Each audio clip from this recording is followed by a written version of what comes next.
नमस्कार। आम आदमी अगर 10 पेड़ लगाकर 1 पेड़ काट दे, तो उसके ऊपर वन विभाग की तरफ से मुकदमा कर जेल भेजने का प्रावधान बन जाता है। आम आदमी अगर गर्मी में एसी चालू कर दे, तो पर्यावरण को नुकसान पहुंचने लगता है। आम आदमी अगर चूल्हा पर खाना बनाता है, तो धुएं से वायुमंडल प्रदूषित होने लग जाता है। वैज्ञानिक तमाम प्रकार के पर्यावरण नुकसान का अनुमान लगाने लग जाते हैं। लेकिन जब छत्तीसगढ़ के हसदेव और तेलंगाना के कांचा, गाजीबोली जैसे जंगल की कटाई की जाती है, तो कोई पर्यावरण को नुकसान नहीं होता है। ओजोन परत में कोई छेद नहीं होता है। अब जान लेते हैं कि सरकार के लिए हसदेव और कांचा, गाजीबोली जंगल की कटाई इतनी इम्पोर्टेंट क्यों है। छत्तीसगढ़ के हसदेव अरण्य जंगल की कहानी कुछ इस तरह है। कोयला की खदानों के लिए जंगल की कटाई और इसका विरोध के इर्द गिर्द घूमती है। इस जंगल का मध्य भारत का फेफड़ा भी कहा जाता है। यह जंगल 1,70,000 हेक्टेयर में फैला हुआ है।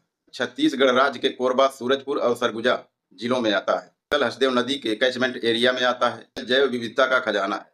यहाँ गोंड, लोहार, उरांव आदिवासी जनजाति के लोग निवास करते हैं। इस जंगल में हाथी और बाघ की संख्या अन्य वन्य जीवों से अधिक है। इस जंगल से मिलने वाली साल और महुआ से होने वाली आमदनी यहाँ के लोगों का आजीविका का साधन है। अब हसदेव वन में मिलने वाली खनिज संपदा को जान लेते हैं। हसदेव जंगल में कोयला खनिज के रूप में बहुतायत मात्रा में पाया गया है।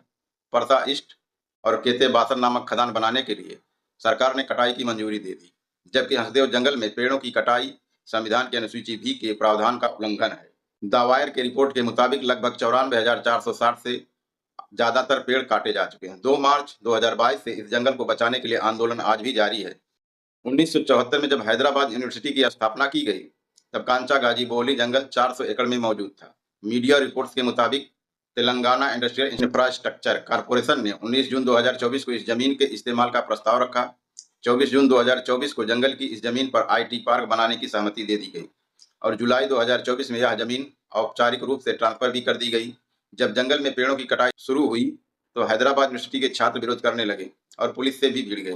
जब पुलिस ने कई स्टूडेंट को हिरासत में लिया, तब यूनिवर्सिटी की स्टूडेंट यूनियन भी विरोध में उतर आई।